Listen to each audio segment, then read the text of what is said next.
राज्यभरामध्ये रंगपंचमीचा उत्साह पाहायला मिळतोय। कोल्हापूरच्या ग्रामीण भागामध्ये रंगपंचमीचा जल्लोष पाहायला मिळाला। रंगांची उधळण करत लहानग्यांसह तरुणांनी जल्लोष केला। डॉल्बीच्या ठेक्यावर तरुणांनी जल्लोष केलाय, तर कोल्हापुरातल्या कागल इथे सुद्धा असणाऱ्या पाझर तलावाच्या ठिकाणी रंगपंचमी महोत्सवाचं आयोजन करण्यात आलंय आणि या ठिकाणी देखील महिलांचा तसंच लहान मुलांचा उत्साह पाहायला मिळतोय।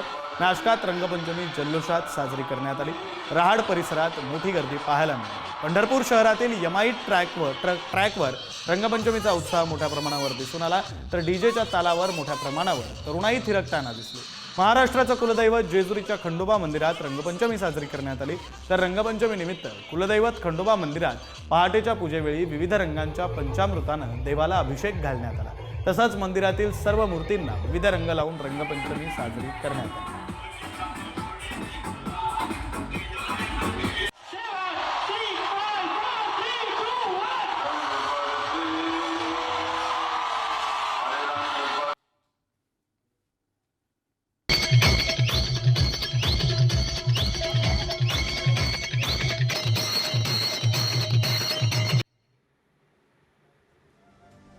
राज्यभरामध्ये सध्या रंगपंचमीचा उत्साह पाहायला मिळतोय।